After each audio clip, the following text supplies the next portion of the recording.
How to render in H.264, H.265 and other formats in Kdenlive.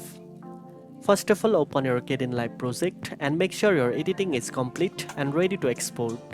Next, go to the top menu and click on Render or simply press Ctrl plus Enter to open the render window. In the render window, you will see a list of available formats and profiles. On the left side, you can choose the output format. For rendering in H.264, select a profile like MP4, H.264, AAC. For H.265, choose MP4, H.265 or AAC or any available HEVC profile depending on your system's capabilities. If you want to explore other formats such as WebM, AVI or movie, scroll through the list and select the one that suits your project needs.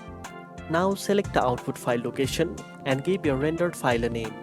You can also adjust the resolution, quality settings and other settings from the options below if needed. After everything is set, click the Render to File button to start the export process. Kdenlive will begin rendering your project in the selected format. Once the process is complete, you will find your exported video in the chosen location.